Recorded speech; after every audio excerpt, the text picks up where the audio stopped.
magmadali ito. Sanay akong magsalita sa marami ako.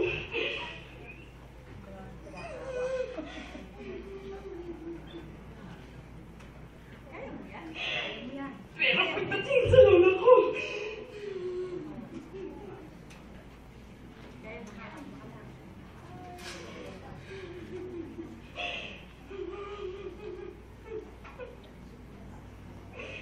yung lola ko po kasi, siya yung isa sa greatest sa happiness ko. Isa siya sa mga dahilan pag-uwi ako tuwing hapon.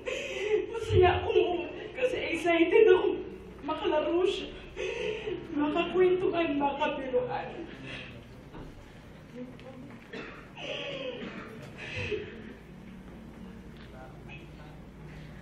Yung lola ko po, napakalambing niyan. Napakamapagmahal. Yan talaga. Yun yung hindi ko makakalimutan. At yun yung greatest na regalo sa akin ng Panginoon. Makaramdam ng pagmamahal ng isa inang katulad niya. Hindi lang siya lola.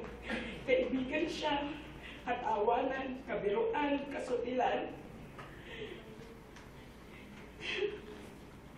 Hindi ko makakalimutan sa lola ko tuwing inaalagaan ko siya.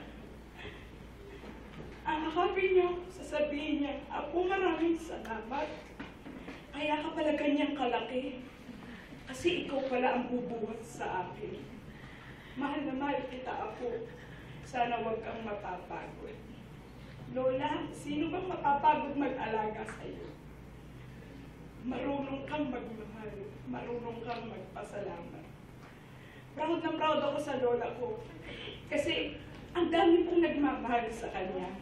Estudyante, mga magulang, mga pamangkin, kaibigan, kapitbahay, lalo na yung mga anak. Naalala ko, lagi niya sinasabi sa amin, kami magpipinsan. Hindi lang kayo magpipinsan, magkakapatid din kayo. Huwag kayong maglalayo-layo, huwag kayong magkakalimutan sa isa't isa. Hanggang pagtanda ninyo, magkakasama kayo. Yun yung isa sa ipapangako ko sa Lord ko. Bilang panganay sa magpipinsan, hindi ko pababayaang magkalayo-layo kami. Papanatiliin ko yung sinimulan niyang pagmamahalan namin. Yun yung talagang pinaramdam niya sa amin, yung tunay na pagmamahal.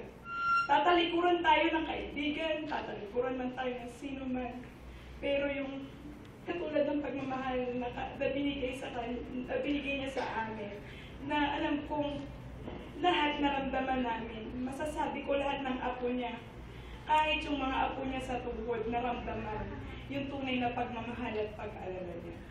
Hindi ko alam, Lola, kung ano yung aabutan ko sa bahay namin ngayon, sa tahanan namin. Pagbukas-bukas ng pinto namin sa loob ng bahay, si Lola na yung bumungara namin. Nakangiti niya na ako. Yun yung isa sa malungkot na parte nito, na pag-uwi mo ng bahay, hindi mo alam kung ano yung dadatnan mo ngayon. Malungkot, pero alam ko, sabi nga ni Father Onet Maahas, kung si Pope Francis nung pagdating, yung mga tao nagsasaya. Kasi yung Papa nakita nila. Pero ang lola ko ngayon, yung Diyos na kaharap niya, mas masaya yun. Kaya I'm very much joyful na iniwan niya kami na hindi siya nagkasakit.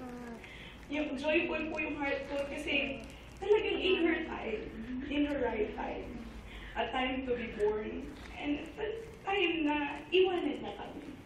Pero sa pag-iwan mo sa amin, Lola, hindi physically iniwan mo kami, pero yung memories na lahat na binigay mo sa amin, hindi namin makakalimutan. Kinantahan siya ng apo niya kanina.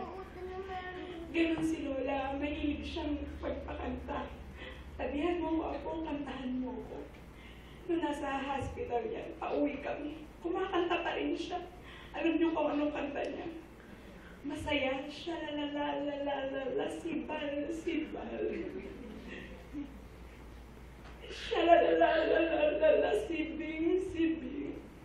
Kinakantahan po niya yung mga anak niya. Lahat. meron siyang awitin sa anak niya. Napaka-joyful po ng spirit ng lola ko.